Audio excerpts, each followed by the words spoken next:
"Daddy, why are you making breakfast?" Rubbing her waterlogged eyes with her glasses, first grader Nancy asked. "Where's Mom?" Trying to control the burning pancakes, Charles looked at his daughter.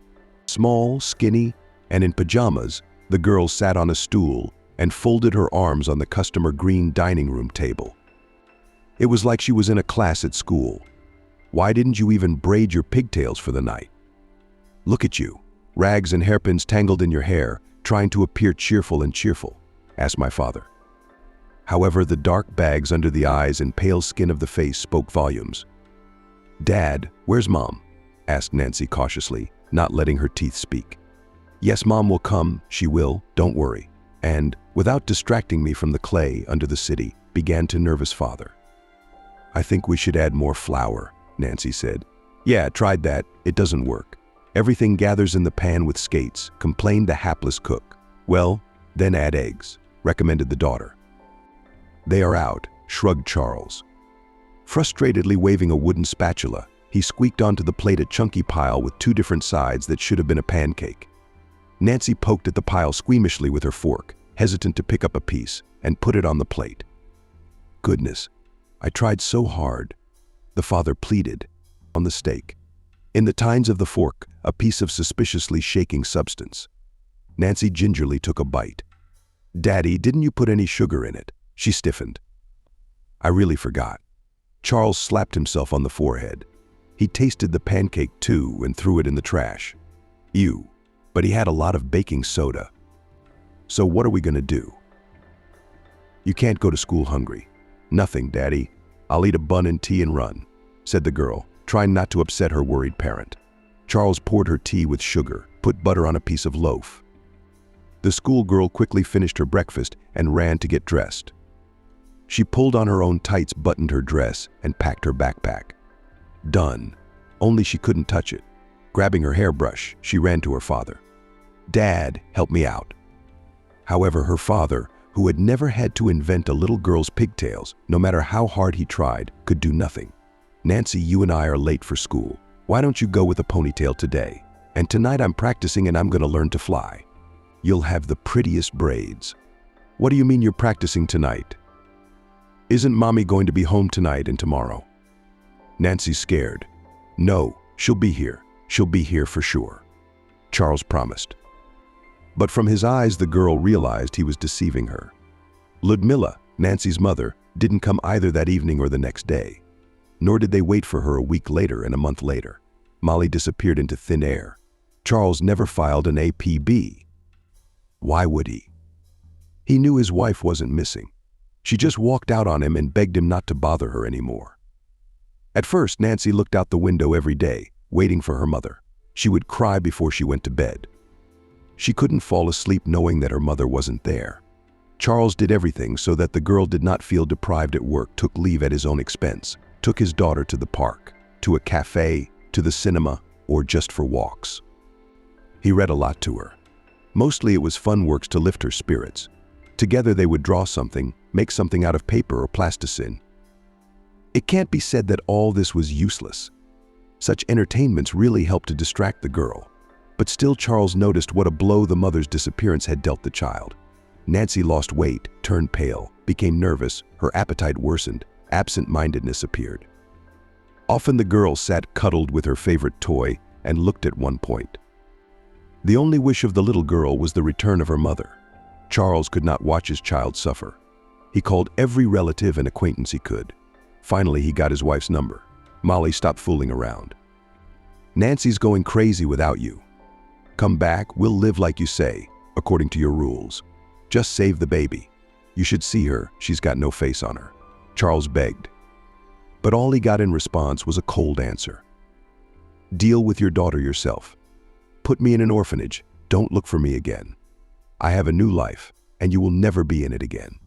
Charles barely restrained himself from smashing the phone receiver. But how could this be? How could you be so cruel to a small, innocent child? Watching the little girl suffer was a real ordeal. On every holiday, Nancy made only one wish for Mommy to come back. Her eyelashes would fall out. She would pick it up, take it off, put it on her fist, and, after thinking a little, said quietly, so that luck would not scare her away, "I want Mommy to come back soon." "Mommy, please come back. I'm begging you so much." But Mommy never came back, and gradually she accepted her lot in life. Charles also got used to living without his wife. He even learned to cook the simplest dishes, didn't he? But that was progress too. And he learned how to braid pigtails. True, he got them shrimpy every once in a while, but other fathers don't know how to do that. And he sometimes dressed on the wall so that even the teacher at school shook her head. For example, sports pants under a festive lace dress, because only it from his closet was clean, and the tights weren't even found at all. And that was on a weekday. And Nancy sat at the lesson dressed up with crooked pigtails and in sports pants under the lace hem. People, adults, experienced, looked at the girl immediately. The child grows up without a woman's hand. But soon everything changed, and Nancy's dresses all became in pinions and plaited pigtails, beautiful and delicious. Breakfast on the table, and all because Miranda had come into the house. And it wasn't abstract, but a real, live and warm Aunt Miranda. She was a couple years older than Charles. She had never been married before, had no children, and would have liked to have children, but the diagnosis of infertility prevented her from becoming a mother. Miranda was so happy that Charles had taken her as his wife, she was always in a high spirits, and she didn't walk around the apartment, she walked up. And most of all, she was glad for the man next to her to be able to feel like a mother. Although they say that stepmothers treat stepchildren in counting worse than stepfathers, but it was clearly not about Miranda. The woman put her whole soul into someone else's child. She tried so hard to please the girl, to replace her mother, that sometimes even overplayed. Yes, something from the pantaloons, I apologize, jumps out. She brought up. A mother is ready to give the last thing to an outsider girl. She's never going to care about you anyway. She'll never call you mom. She'll always love only a cuckoo. Because a mother, no matter what kind of mother she is a mother. And you're just a stepmother, get it through your head. But Miranda wasn't listening. She didn't expect any thanks from Nancy. She was just trying to do it out of the goodness of her heart. Thank you for being Nancy. You care, Charles told her. Thank you for letting me. Nancy is such an extraordinary girl, so delicate, so organized, so soulful. Miranda spoke enthusiastically of her little ward, and Nancy appreciated that attitude too. In time, she began to call Miranda Mama, and the woman's heart fluttered with joy every time she heard that magic word. Time passed, and if earlier Nancy often remembered her mother, now the girl almost did not think about her, if suddenly became sad. And then she would go to Miranda to get a hug. Charles and Miranda never married. The man did not think it necessary to register the relationship, and Miranda was too modest to put the question on the table. Miranda's mother was categorically dissatisfied with the current state of affairs. On Charles bore a grudge. Not only imposed his daughter, but also does not want to marry. What's wrong with that? You're completely blissful. I'll use you as a servant and nanny for free. I was searched and satisfied, happy. Spit in your eyes, it's all God's work. But Miranda preferred not to take it badly.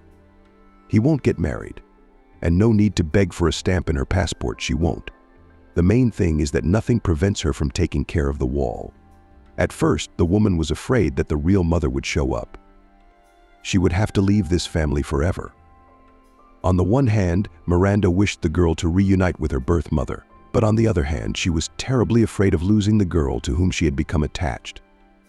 And it is not surprising Miranda was close to P. When she won the Olympics in nature, behavior, and when she got a D in English, when she was bought new roller skates, and when she lost her favorite doll. It was Miranda who persuaded Charles to take in a kitten that Nancy had found on the street and tearfully begged her to keep it home. Miranda read books to her, put her to bed, brushed her hair, bathed her, treated her. When the girl was sick, she stood up for her father. If there was any conflict, Miranda noticed that Charles probably wasn't really interested in her as a woman. There were always much more colorful and showy ladies hanging around him. But Miranda swore to herself that she would hold on with her hands and teeth to stay close to the child. Some things the selfless woman even had to turn a blind eye to. For example, the parties of her common-law husband, whom her mother stubbornly called a cohabitant. What the hell is a common-law husband? There's no such word, her mother began. It's cohabitant. That's your Charles. Were you worried? As usual? Oh, Mom was worried, Miranda. The word roommate is not a good word. It smells like some kind of crime report. On the evening of March 21st, while under the influence of alcohol, the roommate stabbed her 5 times. Played by Miranda. It's a popular crime show. That's funny to you. And if your Demachka was a decent man, would have married long ago, insisted her mother. Miranda didn't argue. In her heart, however, she was offended that Charles did not want to legitimize the relationship with her.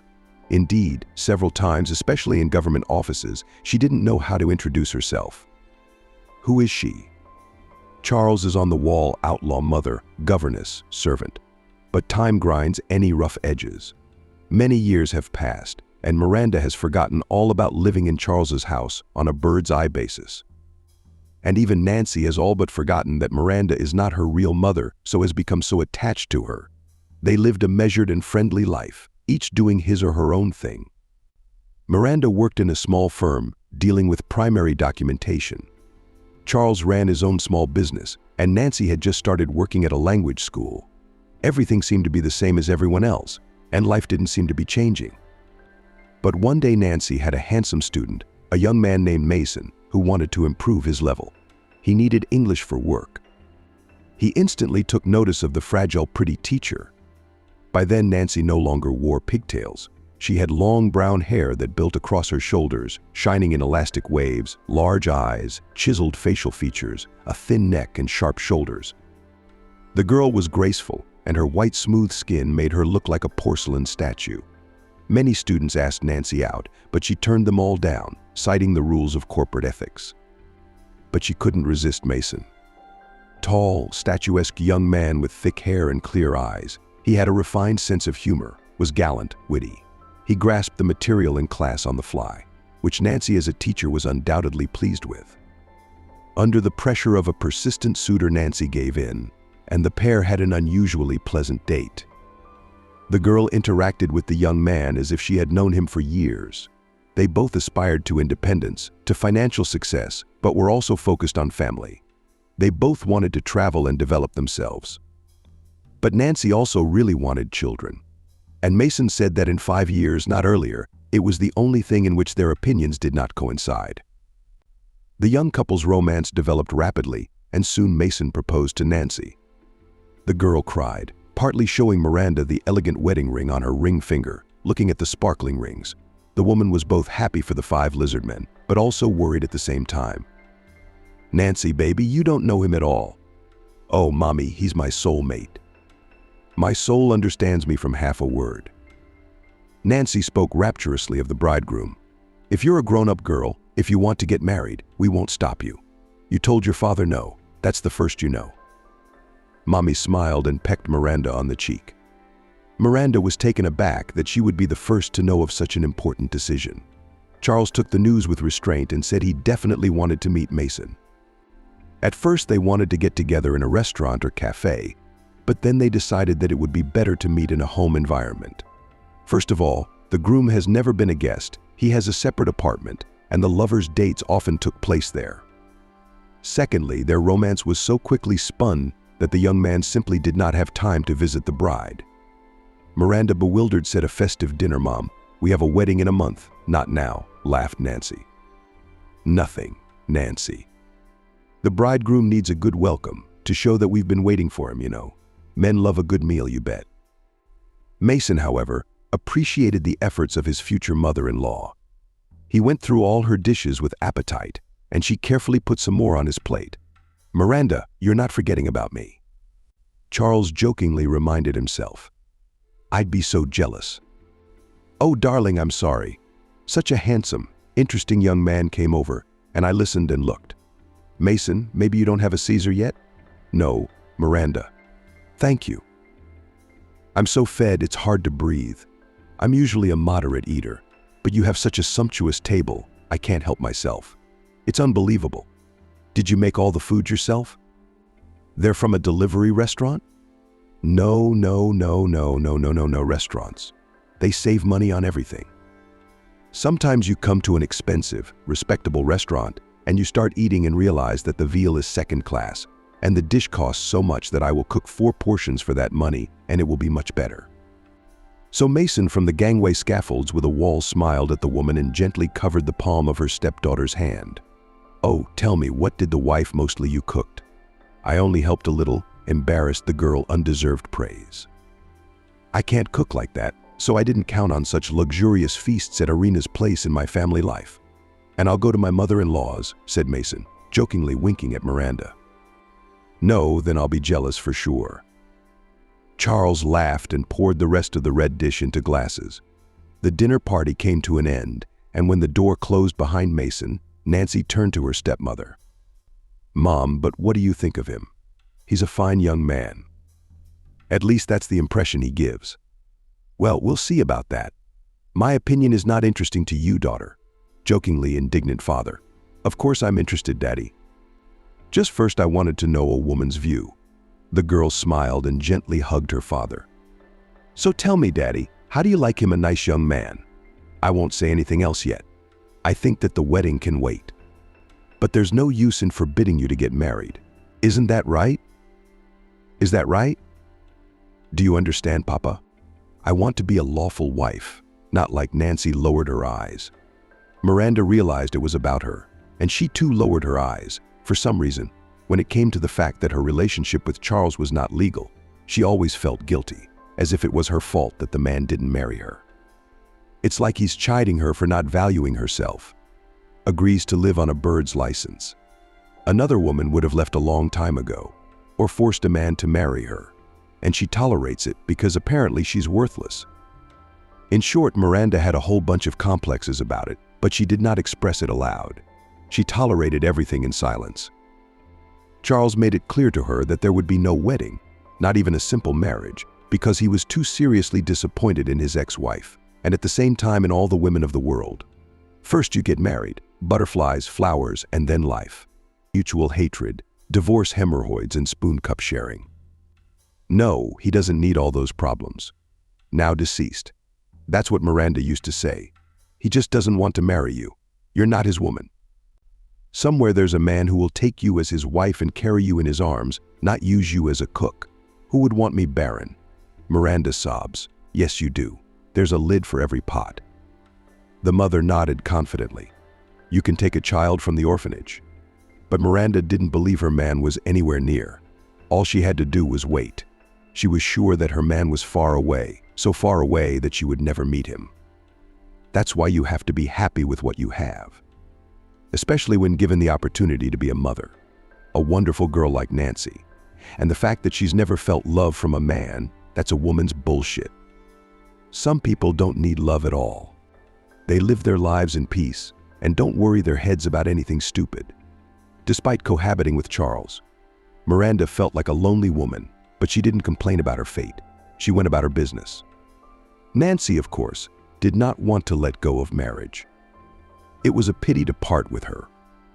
On the other hand, if a daughter creates her own family, it means that soon there will be children. And grandchildren are always good. Like a second wind? No, of course Miranda's life is full of good times. And there will be more in the future. And I don't care if there's no love. The wedding was scheduled in a month, and it seemed to be enough time to prepare everything thoroughly.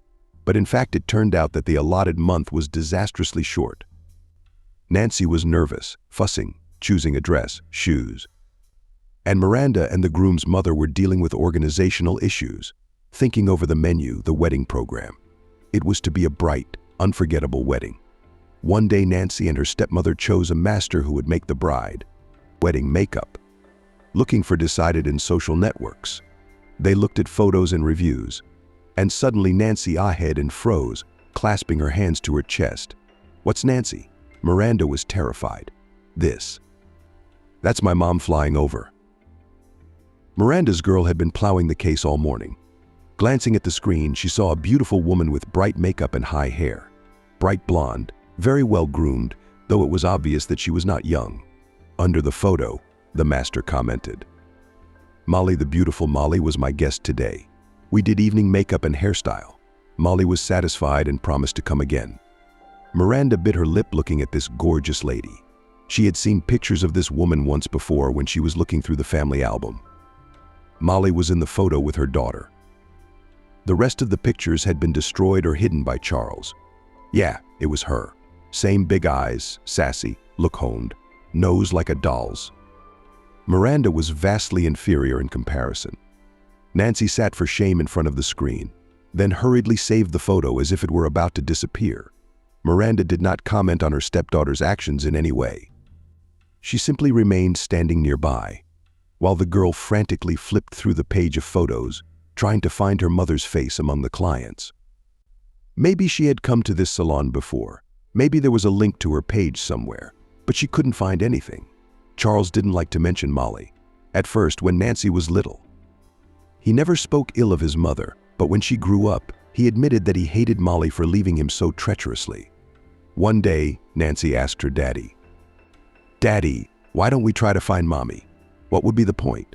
She left you. Remember how you and I survived, how you cried. Your mother Miranda. Forget about that one." And Nancy never thought about it again. She'd tried to look for her when she was a teenager, but she'd given up. She realized it would be easier for her mother to find her, because they lived in the same place, she went to the same school. If the mother doesn't look for her daughter, she doesn't want to. But now she sees her pictures, and she's animated. "Nancy, are you sure it's her?" Miranda asked timidly. "Do you think I don't recognize my mother?" Nancy sighed. The girl spent the whole evening in thought. She opened the pictures now and then, looking at how beautiful Molly was. Apparently she, Nancy, had not fallen into it, for though beautiful too, she was not so bright and not such a queen. The next 2 days for Nancy passed in torment. Miranda could literally feel this heavy energy from her, as if something was gnawing at the girl from the inside. Finally, Nancy couldn't stand it any longer and went to the salon to see the master. "Hello," she said softly and showed the photos. "I'd like to get this woman's phone number." "You're crazy." "This data I will not disclose," cut off the master. "Listen, but this is my mother. I really want to see her." The girl begged. "No," I said no. "I don't know who you are that plotted to leave. Let my daughter, my niece, my sister. And you're not getting Molly's number. The thing is, I'm getting married soon. I'd really like my mom to be there." The girl raised her makeup artist's voice. "I'm telling you again, in human terms, I'm not giving you the number. You'd like it if your details were revealed." "All right," Nancy submitted. "Then I'll give you my number and you give it to Molly." "Okay, tell her it's Nancy's number, her daughter, that I'm getting married and I'd love to see her at my wedding. Look, do you think I have nothing better to do? I have plenty of clients. I don't have to solve your family conflicts. And neither does your mother. If she wanted to, she would have found you, wouldn't she? If she doesn't want to see you, then you must have hurt her a lot. I mean, we've been talking to Molly a lot. She never told me she had children. She never mentioned a daughter. So you're such a daughter that your own mother doesn't want to see you." When Nancy recalled this dialogue many years later, she wondered how they had arranged the makeup artist's head, the vases standing on the table. But she was young then. What kind of girl that any kind of rudeness, especially undeserved, brought to a stupor? So the girl silently turned and walked away. After standing for about 5 minutes on the porch of the saloon, she came back and slapped a note on the table, saying, "I'm sorry to bother you so much, but still, if you get a chance, give Molly my number," and promptly left the salon. Day 2, day 3 went by. Molly didn't call. Probably the makeup artist never passed the note, the girl thought. But on the 4th day, an unfamiliar number popped up on the screen of her phone. "Hello," Nancy said quietly into the receiver. "Hello," a woman's voice answered. "Nancy, it's me, Mom." "Oh my God. Oh my God. Oh my God," Nancy exclaimed. "Mommy, did you really call? I don't believe it. I'm sorry you had to wait so long for my call." The woman spoke softly. Miranda heard her daughter's conversation from the next room, and her heart sank. The woman she had dreaded for so many years had appeared in her life. Uninvited guests a nightmare, but there was nothing she could do because she realized how important it was for Nancy to see her own mother. Miranda listened to the girl on the phone making arrangements to see her and felt an extraordinary discomfort at her words. "I'm sorry, I heard everything," she admitted quietly as Nancy left the room. And I wasn't going to hide anything or do anything behind your back, the girl shrugged. That's why I didn't apologize. Nancy, I want you to know. I don't mind you meeting your mother, Miranda said. Sorry, Mom, said Nancy. And then she ran out of steam. After all, now that Molly was here, it was strange to call her stepmother Mom. Miranda pretended not to notice the awkward pause, and the girl continued. But you do realize that even if you were 10 times against it, I would still meet with my mom. You just don't have the moral right to forbid me from seeing her. Of course, Nancy, of course. Don't even think I might object, Miranda assured her. Charles, on the other hand, was adamantly opposed to Nancy meeting Molly. What kind of fantasy is that? She showed up 16 years later, the bastard. No, Nancy can only meet me over my dead body, I get it. But she's a big girl, she'll decide for herself if she wants to see her mother or not. Miranda tried to talk some sense into the man. The argument turned into a serious family quarrel, and Nancy declared, I'm not a little girl anymore, and you, Daddy, can't stop me.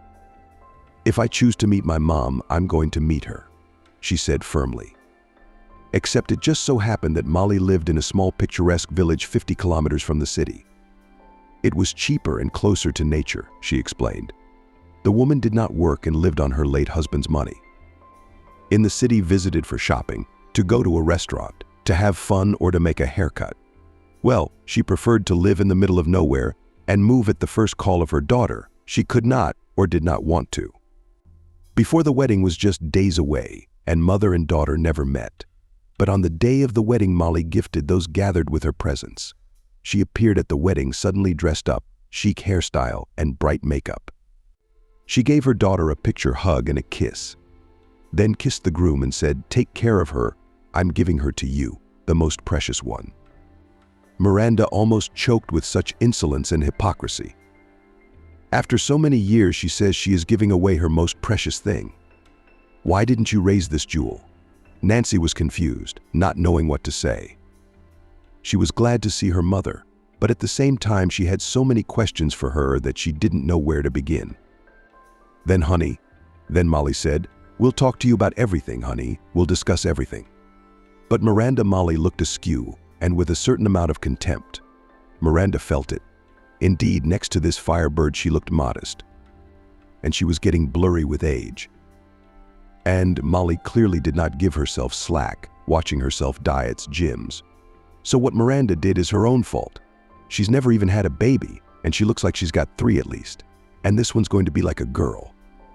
Don't be jealous, Miranda told herself with annoyance. But the witch with green eyes held her tightly in her poisonous embrace.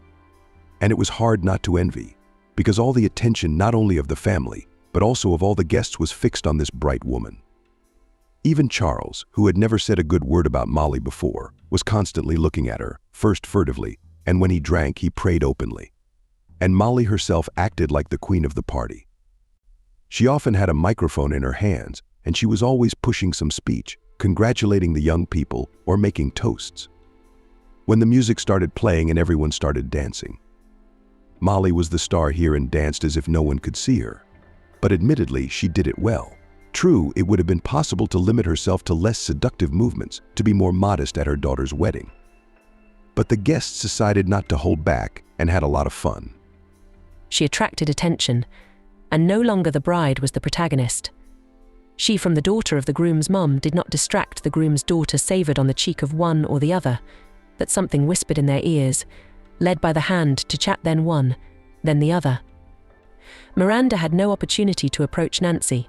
She didn't want to get any closer, and Nancy herself seemed to have forgotten about her stepmother, whether she was confused, whether she didn't want any conflicts, or whether she just didn't know how to behave. It was a joke to have a wedding on the same day, and the pale mother showed up. Miranda couldn't imagine feeling alone at the wedding she was so anxiously awaiting. Of course, Miranda realized it wasn't her party, but she wanted so badly to share the joy with the girl she'd spent years caring for. But here comes Molly and steals the party. How awful is this?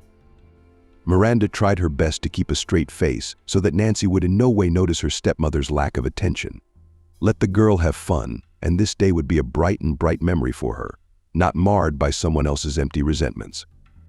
Although Miranda was still unfortunate to see how Molly, who did not invest a penny in the wedding, and as a gift brought a cheap tea set for 6 people, became the main character of the evening. By the end of the wedding, Molly was already friends with all the guests and talked to them as if they had known each other for 100 years. Hint, she was also Canadian, but the conversation didn't work out. "You're the woman who told me about Nancy," I asked her in a single voice.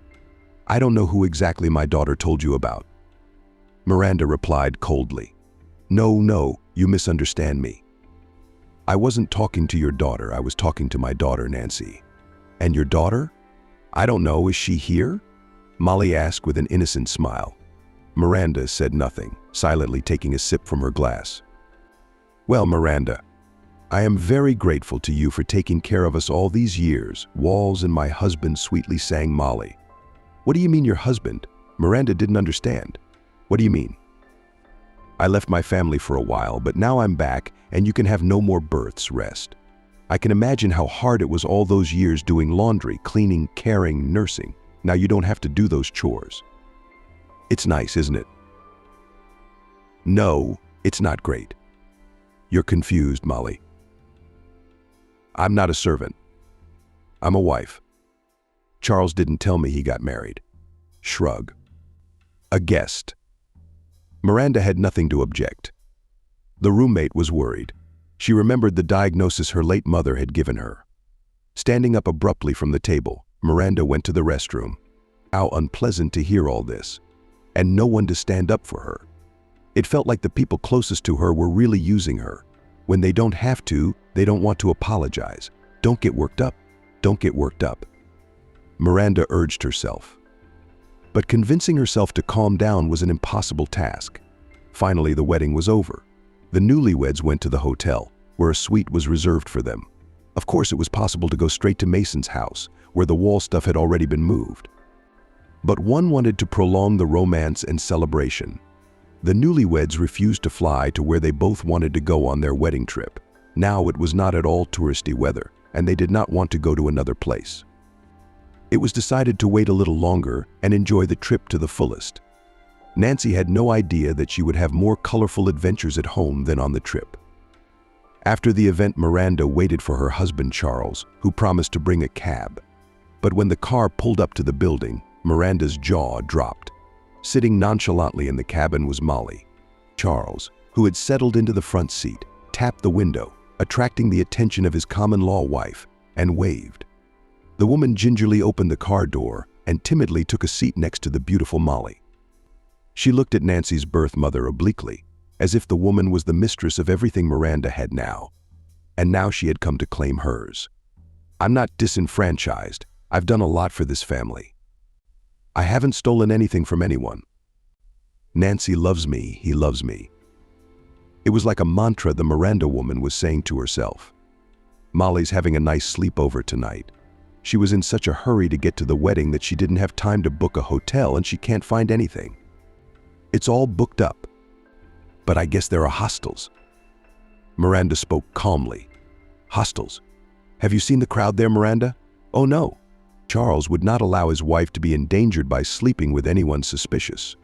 Of course, Charles confirmed, and Miranda was struck by his instant change of heart.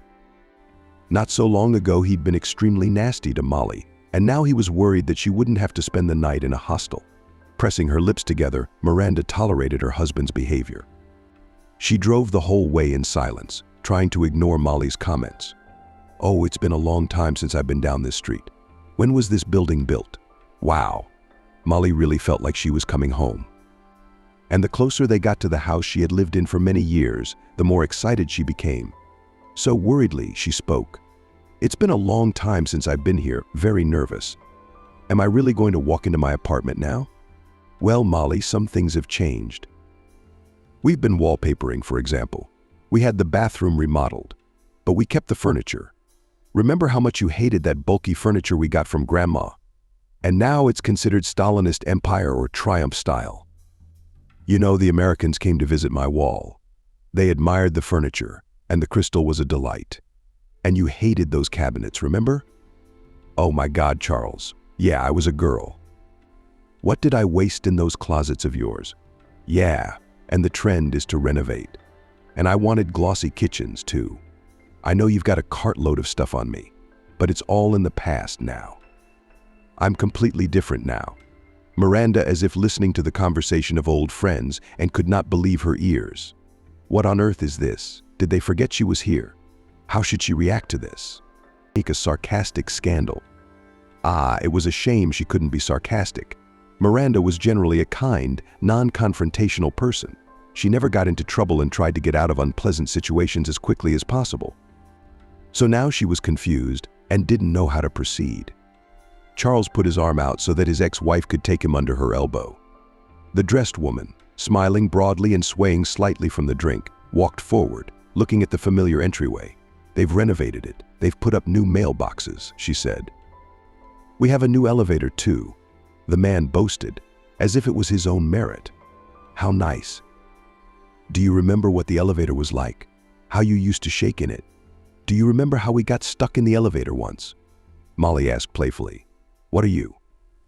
Charles is embarrassed. I see, remember? Dishonest, she laughed, gritting her teeth. Miranda had no patience for nudity. She knew she'd never do that. And this one had the nerve to act like that. But nothing. Tomorrow Charles would be sobered up and he would kick Molly out. When Molly entered the apartment, she made herself at home. She dismounted and went into the room. Well, I see the wallpaper's different. I've added a few things. Well, the chandelier's the same. Wow, it's the same as it was 16 years ago. And this closet, and this bulky sergeant, which I hated, and this sofa, which I didn't have, but it's old-fashioned too. We didn't want it to be out of style. Oh, right. No, I love it. It's beautiful. Well done, Charles. Molly went into the kitchen. Oh, is that our old set? She laughed, opening and closing cabinet doors. Did you paint it? I painted it, Miranda confessed quietly. Charles wanted to buy new furniture, but I felt sorry for him. It's a nice piece of furniture, so I refinished it. It's beautiful. Well, I can see that you've tried, she praised the guest condescendingly. Only Miranda thought she was the guest in this house. And now the hostess had come to ask her for the painted furniture and the wallpaper. It felt as if Charles was also making excuses to Molly for something, saying, Sorry, I didn't wait for you. I brought someone else.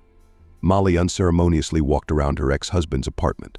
Without asking, opened all the closets, looked at things, sniffed perfume, and then suddenly said, Okay, I'm in the shower to sleep, Miranda, and give me a clean bed. Give me something of my own to start. That there and a clean towel, Molly ordered and went to wash. The ex-wife unashamedly used the found cosmetics, noting that she does not use such cheap brands. I'll start with Miranda, but she put it on too, grudgingly hiding her mouth. And the fabric is of poor quality, and the color is like crying. Molly had her own stuff. She didn't have any. It's like she was traveling on a free ride.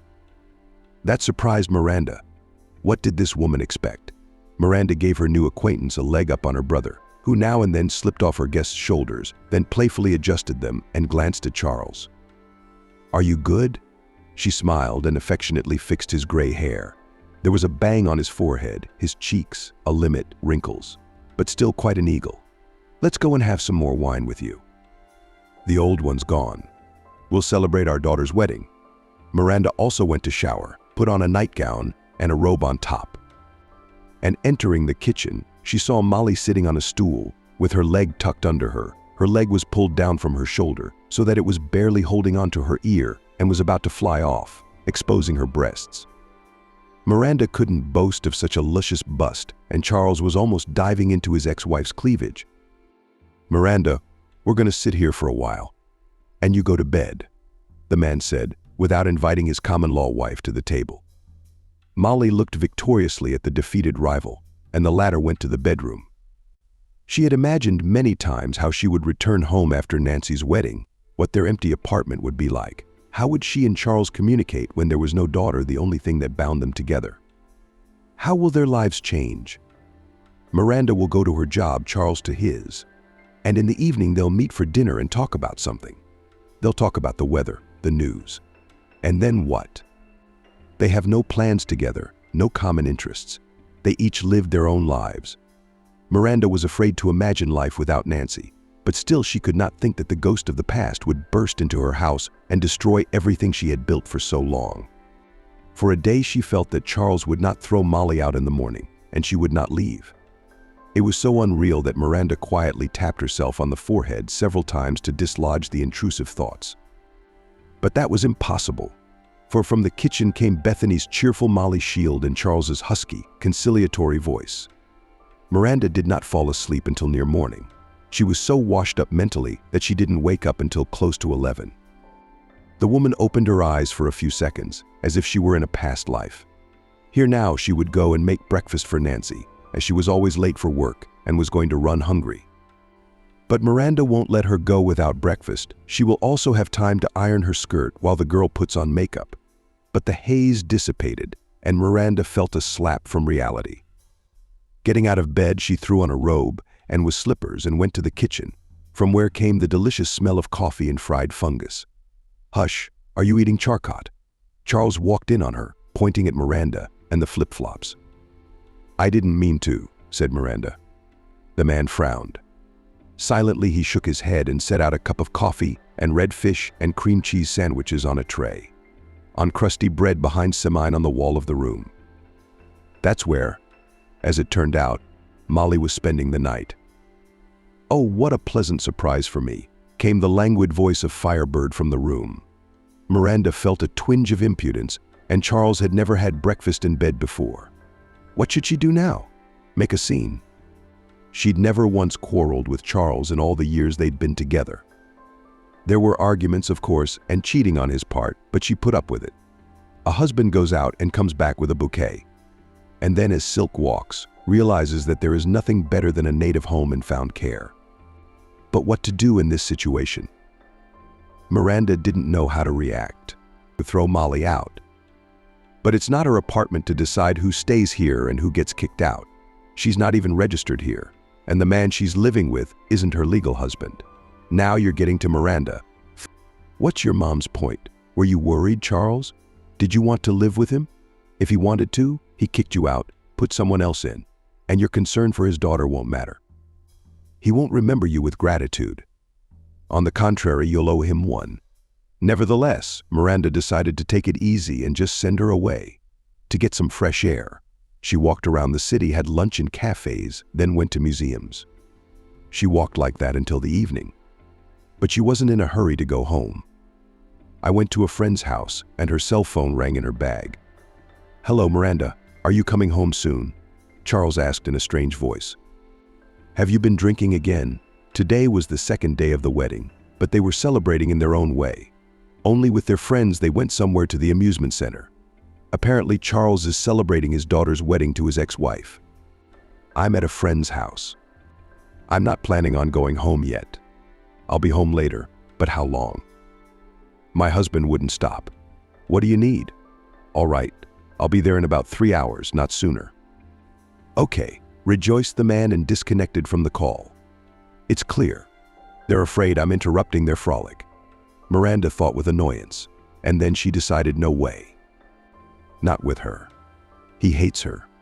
Meetha's resentment for this woman who had so cynically abandoned him with a small child was too deep. Miranda was sitting at a friend's house, not herself. Girlfriend Lisa Bright, spectacular girl under 50, who did not allow to call herself a woman and could for such an obligation even knocked on the head. Shannon hastily fastened on her blonde dyed high for honest hair. She wasn't expecting guests, but she was still on parade. In the morning, the beauty made herself brightly colored makeup, applied perfume, thought of some intricate hairstyle. But Shannon braced herself only when she went out or when she was expecting guests. She didn't have time for this. That's a shame. That ponytail doesn't bother Lisa. Everybody's in. Miranda laughed, putting a cake on the table for tea. No, a lady friend should always look good, like a queen. Looking at Shannon's dumped Shannon friends, Miranda sighed. Ponytail long ago, time to renew it is time. But the beauty had absolutely no money. She lived very modestly. It's unclear what she did for a living. She said she had a hobby that brought in some pennies. The apartment was Utkin's, and at any moment Lisa could be kicked out of it. Repair in the apartment was old, wallpaper colored, tile in the kitchen terrible. But the beauty had expensive perfumed Chanel and several sets of expensive silk underwear. All her life she lived miserably. Like that dragonfly from the fable, she changed lovers like gloves, got married and divorced. In the end, I was left with nothing. But she had no regrets. So what, Miranda? You and I both ended up broke. I was with the goat and you were with the ants. But now we're both broke. Alone, no kids, no men, no one wants them. Although you still have your mother's apartment. And you still have some kind of an appraisal, but still, that's not what makes me happy. Miranda just sighed. She realized that her friend was right. You know what, let's go with you to a place to have fun. Let's dance, naughty, winking, suggested her friend. No, Lisa, I don't want to. Not in the mood. I'm not in the mood. Miranda waved me off. Don't be silly. What moods? It's a matter of getting dressed. We'll do your makeup and hair, and we'll find clothes from my closet. Lisa, I'm bigger than you. I didn't fit into your dresses. You see, it's not like she's on a diet anymore. That's what I am. No money for food, so thin, slim, and transparent, praised Lisa. Don't worry about the dress. Finding sparkly, shapeless dresses on trips and boots. Lisa made her friend dress up. She also did her hair. The most colorful makeup. Oh my God, I'm never going out. Shame on you. Miranda protested. You will, she said confidently and dragged Miranda by the hand. They went to a bar that Lisa frequented. Miranda, on the other hand, had never been to such places. She felt terribly uncomfortable, especially because she looked so vulgar. In general, she always looked with pity at women of age who tried to jump into the last carriage. And now she was one herself. It's not for nothing that they say don't judge. There were a lot of people in the hall, loud music was playing, people were having fun dancing. Fortunately, the audience was of age. There were only a few young people. I need a drink for courage, Miranda whispered. I'll go to the bar. I'll order something elegant. What are you, a backwoods girl? Her friend stopped her. Ordering for yourself is mauvaise. A woman should be served by a man. Well, where do you get them? Men. Miranda wondered. Where do you get them? Look around and there are plenty of them here. The main thing is to dance, and they will come to you. Her friend said knowingly. And Miranda started to dance, first overcoming herself and her complexes, and then from the heart. She had not been to discos for a long time. And here was the music of her youth. Ah, how good it was in those distant years. So many hopes, aspirations. A completely different way of looking at things. Somewhere naive, of course, and there was strength. Energy. We could dance all night and in the morning go to the institute or to work. Some, for example, went to the factory. And now only to move to the music began already pressure. Although it's pathetic, look how the goat is jumping. Of course, she's a trained person, all her life jumped like a grasshopper. And she, Miranda, buried herself in pots and pans. Now it's no wonder her body is under stress. Luckily, the rhythmic music faded. In its place, a calm, smooth melody blasted from the speakers. Why are you spinning, you fool? Lisa laughed. Don't you see? It's a couple's dance. Everyone's in pairs, and you're the only one saying it. Miranda blushed with embarrassment. She was really so engrossed that she kept dancing alone, trying to adjust to the slow rhythm. They're through. This is the perfect time to get a free cocktail. Now we're going to have some derelicts sitting down. With these words, the girl led her friend to the bar. So now we sit and wait, she said. Just chatting with you will be at ease. And they'll pull themselves up. No, I can't wait for a handout like that, Miranda shook her head. I'll order something for you too. Oh, you're a boring friend. Lisa was disappointed. Well, I'll have a Bloody Mary then. Bloody Mary, please. And I'll have a sweet cocktail or something light. Ladies, let me pay for your order. A man with kind eyes and a wide smile offered kindly. He had bald patches, popularly called wolf ears. Gray hair was tangled in his hair, and deep wrinkles crossed his forehead. Dressed simply shirt, worn jeans, jacket clearly not new. After assessing the groom with a professional eye, Lisa took a bored look at the payment, but still allowed him to pay. Doing the man a favor. And Miranda froze from excitement on the high chair, where her lush ass could barely fit. It had been a long time since a man had approached her to get acquainted. though this beau was clearly not her type. The way he's viney, he's coming on to her. But it's probably for the best. Miranda's not looking for a love adventure anyway. So she decided to shake things up. And she's got a husband, so there's no intrigue. My name is James.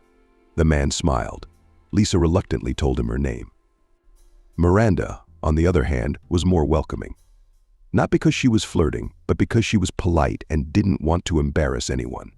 They had a drink and went dancing again. James kept hanging around Miranda the whole time.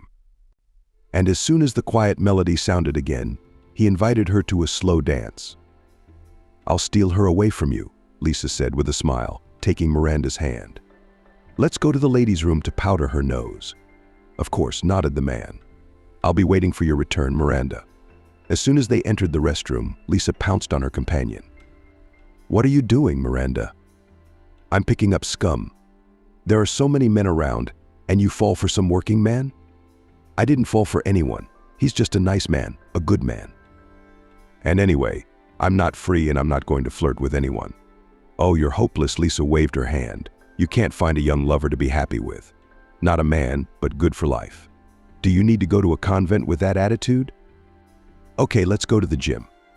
The friends went to the gym, and Miranda continued chatting with James until they were interrupted by Lisa, a hungry tigress. She hadn't hooked up with anyone, so she considered the evening ruined and wanted to go home. "James, could you arrange a cab for us?" Lisa asked languidly. "Sure, girls, right away," James fussed. The three of them went outside and immediately saw a car with checkered license plates. "Pay the driver, please," Lisa ordered after she and Miranda had gotten into the back seat. Sure," said the man and handed the cab driver the bills. "Miranda, can I have your phone number?" James asked shyly one last time. "No, you can't," Lisa answered for her friend. "At least mine, write it down," the man pleaded. But Lisa closed the door abruptly in front of his nose and told the cab driver to touch it. "Not nice," Miranda shook her head, looking back at the confused James, who was left standing in the rain-soaked street. "No big deal. He's got his lip out." Lisa shoved the phone at him.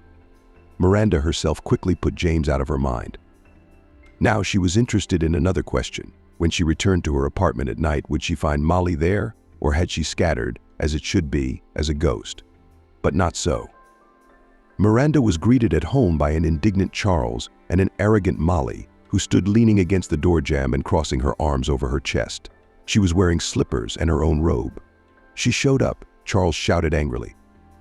"Did you guys wait for me?" Miranda also became bolder.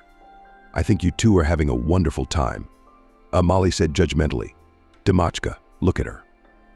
She showed up in the middle of the night, indecently dressed, with vulgar makeup, with alcohol and chicken smell, and she's making hints in our direction. And this woman raised my daughter for so many years. It's frightening. What could she have taught her?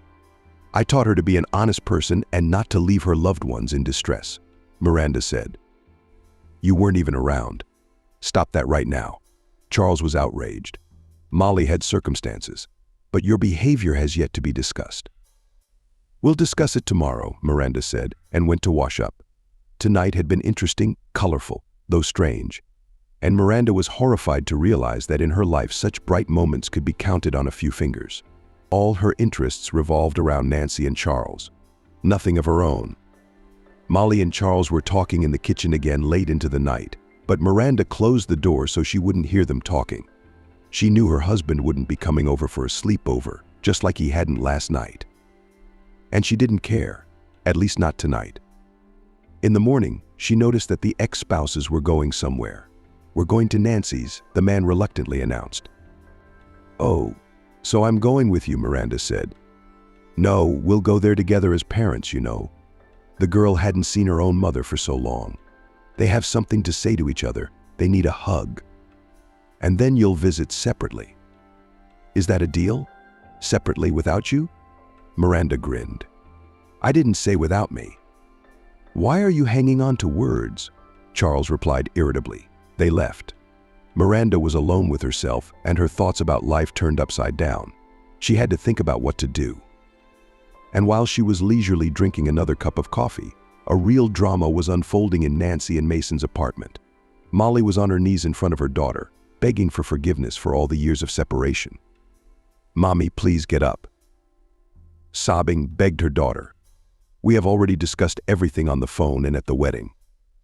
I understood and forgave everything. God is your judge, and I have no right to judge." But Molly continued to sob, begging for her daughter's forgiveness. So pitifully and so sincerely that even Mason and Charles couldn't stand it, let a tear fall, and then they went out for a smoke, leaving the women alone. "My sweet Nancy, I look at you and I don't understand how I could have been so callous when I left you. I spent so many years repenting, feeding myself and hating myself. Mommy, but why didn't you look for me? We lived at the same address. I didn't even change schools. It was easy to find me." "Oh, daughter," Molly sobbed. "I was sure you wouldn't read me. And if I heard you say the cruel words that you didn't need me anymore, that you hated me, my heart couldn't take it. And I was sure I would hear them. After all, your father had made it clear to me that he didn't want to see me anymore and would do anything to make you hate me and forget me. And that's when the beauty shop attendant handed me your note with your number, when she told me you were getting married soon, and I blossomed. I couldn't be happier. And now, my daughter, I ask you for one thing. Let me be your mother, at least for now. You know that you don't need me like you did when you were a child, but in a feminine, maternal way I can help you, sweetheart." "Of course, Mommy," choking with happiness, said the girl. When her father and mother left, Nancy dialed Miranda's number. "Mommy, you mean Miranda? Oh, I'm totally confused," she said with bitterness in her voice. It's okay, honey, just say what you want." The woman spoke softly. "My mom and dad were visiting. You know, I think they want to make up. They waited so long for each other, they foolishly separated, but they loved each other all their lives. It's like a movie, you know." "I know," Miranda answered quietly. "But here I ask you, just don't stop them from having a good time. Don't interfere with their happiness.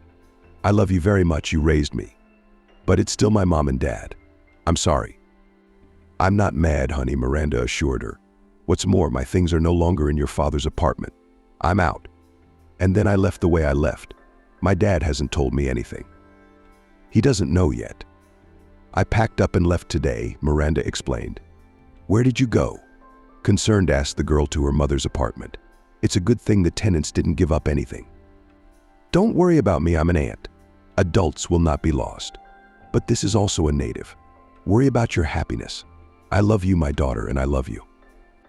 Nancy said confusedly, "Don't you take offense at me." "Not at all," said the stepmother. "I don't know how to take offense at you, my daughter." Charles was puzzled when he did not find Miranda at home, but he did not return her. He was even relieved when he realized she was no longer in the house, all because he really wanted to reconcile with his ex-wife, and she didn't seem to mind. Shrewish Molly quickly moved things to her ex-husband, who after a very short time invited her to the registry office.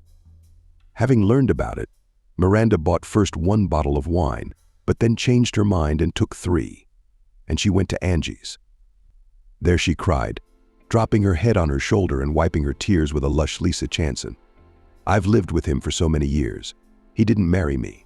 And this one, who supposedly hated him so much, who betrayed him, who caused such a trauma to the child.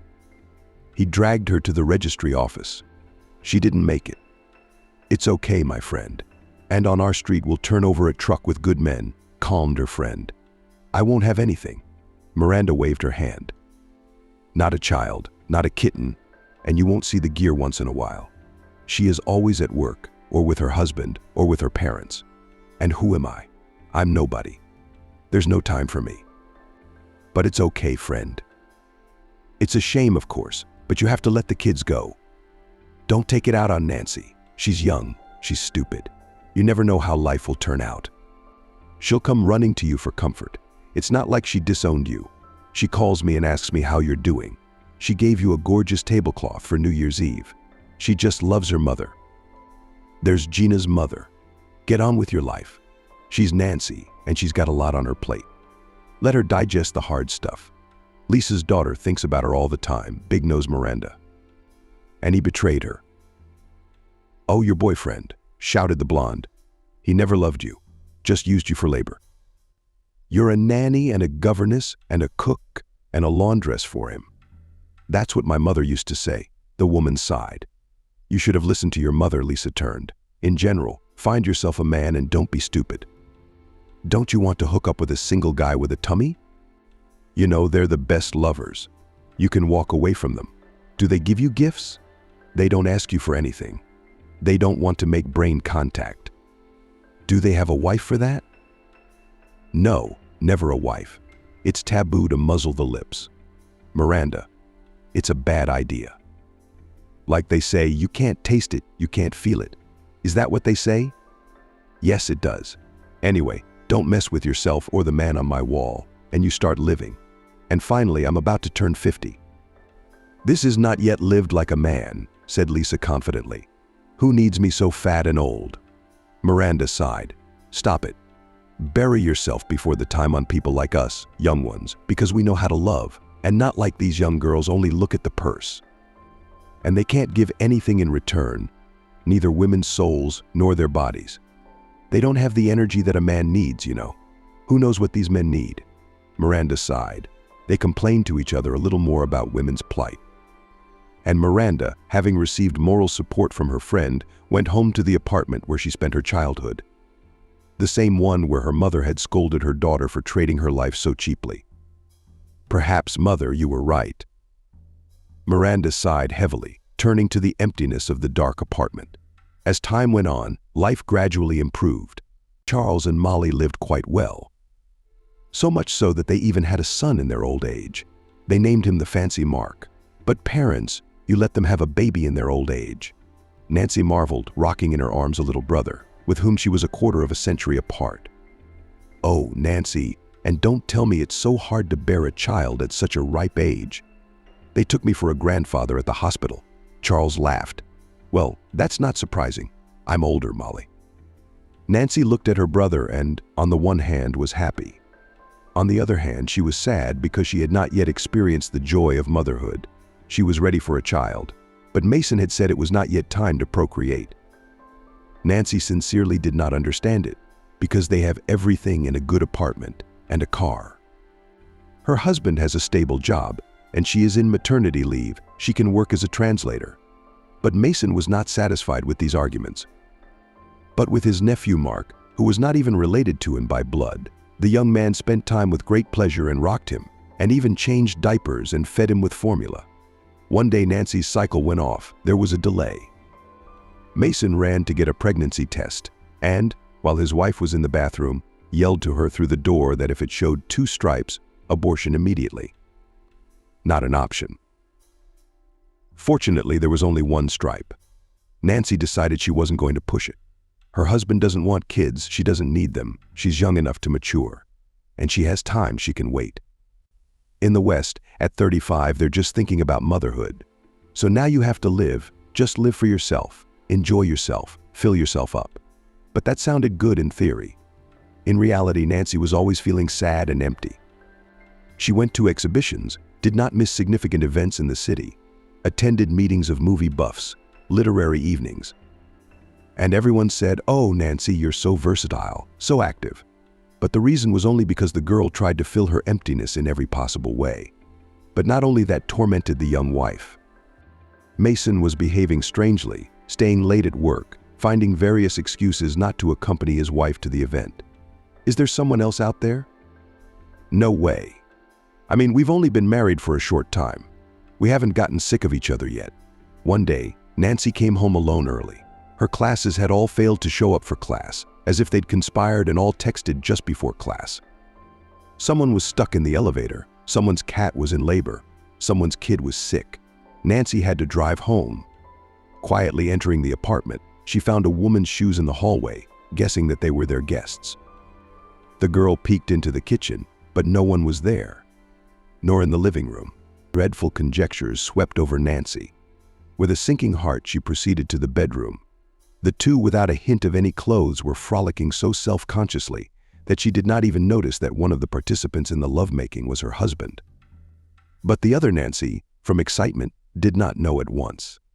And when she came to her senses from the shock, she realized it was her own mother Molly in bed with her husband. "Mason." "Mom," whispered the girl. The commotion on the bed abruptly stopped. Molly shrieked and covered her face with her hands. Her husband jumped up and hastily got back into the blanket. "Are you? What are you doing here?" was a bewildered torture on his face. Nancy only shook her head and sprinted away in tears. She immediately called her father and told him everything. His reaction was so violent that the girl regretted the way she had upset him. She should have prepared him for this terrible news. When everyone had calmed down and returned to a more or less adequate state, it was decided to get together for a family council. Charles, however, couldn't help himself and went after Mason with his fists as soon as he saw him. But the young man was stronger and threw the man against the wall with a single push. "Don't, it's unnecessary. We'll settle things in a civilized, calm manner," he said. Molly tried to beg Nancy's forgiveness, tried talking to Charles. But Mason intervened again. "You don't have to humiliate yourself in front of them." "How could you? Mom, you betrayed me and Dad a second time. The second you ruined my life again." Unable to contain herself, Nancy sobbed. "I trusted you. I betrayed Miranda, and you did this to me. How long have you had this deaf?" Charles asked. "A long time," Mason replied defiantly. Even before Mark was born, the cheating husband guessed. Mason only nodded silently. "I knew Mark wasn't my son," Charles sighed. "I just didn't want to believe it. I didn't want to think I'd get that way a second time." Oh my God, said the dazed Nancy slowly. "Papa Mark is Mason's son. I don't believe it. And you take a better look, daughter. If a man wants to be deaf and blind, he will be. But just as I fell under her spell years ago, and now I've offended a good woman. Serves me right." "Oh, what do you mean you got caught a second time?" "That's what you said, that you got caught a second time." "I don't understand." "Explain," Nancy asked, hesitating, afraid to hear the answer. "But you'll tell her," Charles grinned, looking at Molly, who couldn't find the words this time, and stared stupidly at the floor. "All right, I'll do it for you, Nancy. You're not my blood daughter. And I knew that because Molly cheated on me. But I forgave her. I broke myself because I loved her. I stood my ground. But I couldn't break up with the one I loved. And then she left you, ran off with another man. I thought she'd changed after all these years. But you can't change Molly. You raised me knowing I wasn't your daughter?" Nancy asked. "But I didn't put you in an orphanage, did I?" "You've always been like family to me," Charles explained. "What kind of dirt has a girl gotten into?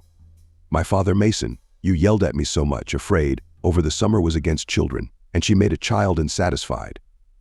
"How so?" "But I'm not going to answer to you for my actions. And I feel better now. I'm sick of lying." "It's moving out on you today," Nancy said. "I'm filing for divorce tomorrow. Your case?" Shrugged indifferently. "Well, that's it, Molly," Charles spoke up. "I'm not raising your second child. Cuckoo, you understand? Go wherever you want."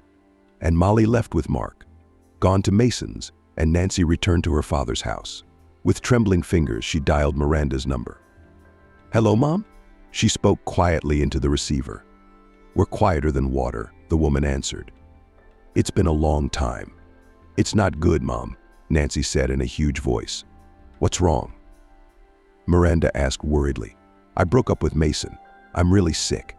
Can I come to you?" "Oh, I see." "Nancy, is there anyone with you?" "Yeah, my dad, but he's not himself. You know, my mom, Molly, she left too. She went to Mason."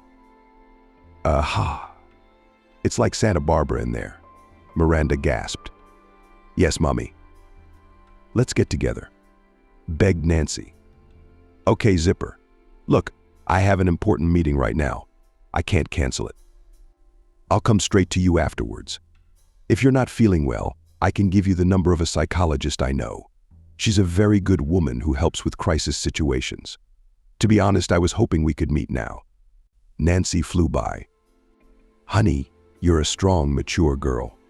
No one died, no one got hurt. Betrayal is hard to deal with, I know that. But I can't cancel. Once it's over, I'm all yours." "Thanks, Mom. I'll be waiting," the girl said in confusion. Miranda used to fly to her stepdaughter's house, even if she was at the North Pole. But things had changed since then. The woman put herself in the foreground, and for this many acquaintances took offense at her. But she looked even a little bit better. although she still remained in the body.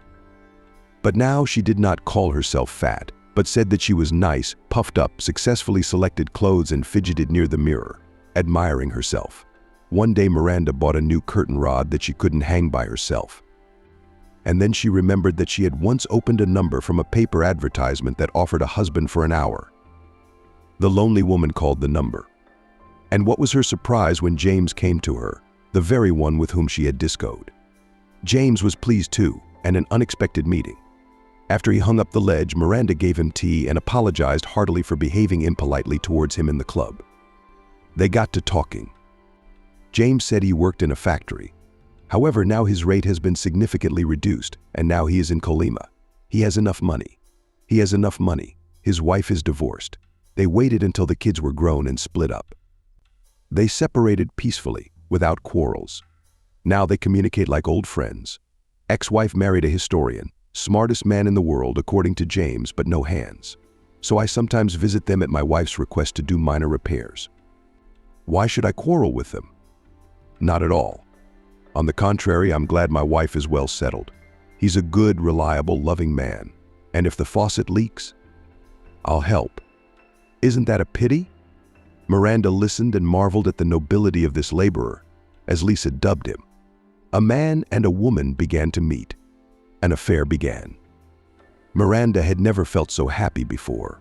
She finally knew what love was. Their romance lasted 3 months, and James proposed to Miranda. At first, the woman was afraid to accept it, but then she decided that she had absolutely nothing to lose. Nancy was invited to the wedding and was genuinely happy for her stepmother. The day they had a serious conversation, Nancy sincerely apologized to the woman who had raised her. But the woman held no grudge. "You've done so much for me and I've traded you for her," the girl cried. "Nancy, love is when you do something for someone without expecting anything in return. So I didn't expect gratitude from you, and I don't hold a grudge against you," Miranda said and hugged her face again. The wedding was modest, but it was fun and energizing. Everyone was danced by Lisa. She was also a toastmaster, cheered the guests, invented contests. "Good all the same you got a man. I should have spun it," joking annoyance, and said the blonde. "No, it's too late for your friend. He's mine now, and we're going to live happily ever after." "Yes, we will." Lisa picked up and solemnly raised her glass of champagne. Miranda blossomed, but Charles, on the other hand, declined. He looked worse, older, thinner, and Molly didn't know anything about his ex-wife and didn't want to know. She didn't have the moral strength for it.